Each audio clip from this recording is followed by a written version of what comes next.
You get to choose who you want to be, and that choice has consequences. But whatever choice you make, if you lean into it completely and live it fully, then maybe the world will never stop talking about you. You could say that about the Stones. You could say that about Jesus too, but more on that later. The Rolling Stones. They didn't have identical costumes. They weren't going to say or do anything that the man told them to. Small wonder that a tongue thrust out of a sardonically smiling mouth became their logo. They are unapologetically Rolling Stones, gathering no moss as they have rocked their way, inspiring 3 generations and counting with their music. We'll never make saints out of them, but that's not their vibe. Rather, even as octogenarians, they remain edgy, iconoclastic, outrageous. We began with Jumpin' Jack Flash. The charming story goes that one morning after a bender, Mick and Keith woke up, and Keith's gardener was walking by the window. "Who's that?" said Jagger. "That's Jumpin' Jack. Jack Flash," says Richards. What that song is really about, though, Jagger says, is getting out of a hard time. Given the turmoil of the late 60s and the place the band was in musically at that moment, it was about creating a different world, a different sound for the band, one that signaled their return to their blues roots. When I look at that song, though, through the prism of faith, our first reading comes to mind. I think the Stones penned that song in a world that seemed as crazy and chaotic as ours does now in this very moment. Although maybe every age feels like it's groaning in one long labor pain. In the last few weeks, I found myself echoing the words of Paul that we just heard.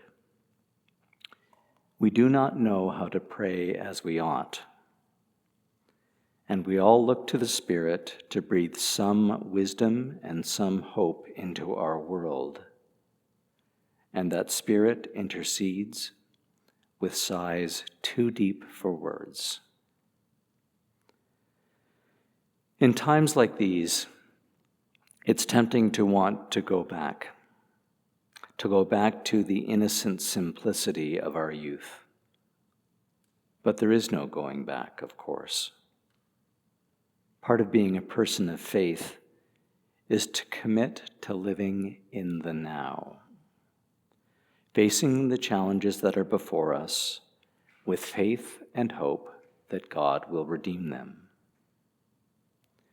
When I listen to As Tears Go By, I imagine that lament is not so much about growing old and grieving what has been lost, as it is about the band's awareness of the futility of hiding in nostalgia in the first place, of sticking their head in the sand and ignoring what's going on in the world, rather than choosing to look up and to face the challenges of our lives and of our world as they are now. Everything's a choice. And I think the Stones understood that and made the choices they did in their lives and in their music to show us that our choices have consequences. I think that this comes to a climax in Sympathy for the Devil. At the time when they sang it, Christians went crazy, of course, thinking that the Stones were devil worshippers and that Satan had now been brought into mainstream music. Imagining that soon all we were going to hear about was the devil. But I think that Jagger and Richards were being deeply ironic in that song, lifting the veil on how easy it is for us to justify the evil that we do. That's the nature of our game, isn't it? It's why we hear the gospel that we did tonight. The same reading that greets us every first Sunday in Lent. It's meant to tell us something about how important our choices are. How easy it is to create slick rationalizations that lead us to desire more than we need, to look for the quick and easy way out, or to desire to be something that we're not. Look at the temptations Jesus faced and the choices that Jesus made. None of us has the power to make bread from stones, but we all share that temptation to muscle the rest of the world into answering our own immediate wants and needs. And in the second temptation, Jesus is placed at the pinnacle of the temple and offered a denial of the difficult journey ahead of him. He's offered the easy way out. How many times do we wish that something difficult in life could be easier or that it could be over quicker? And in Jesus' final temptation, all the kingdoms of the world are lined up before him for inspection. All he has to do is worship what ought not be worshipped. And that final temptation is crucial for us too, because that temptation challenges us at the core of our being and confronts us with who we are.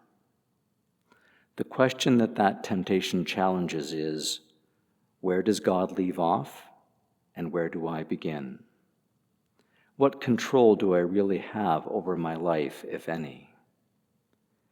And the truth is, the only control you have is the choices that you make.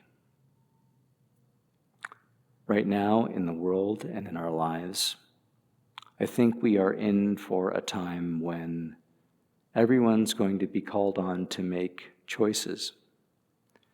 Difficult choices about the type of people we want to be, about the kind of world that we want to live in.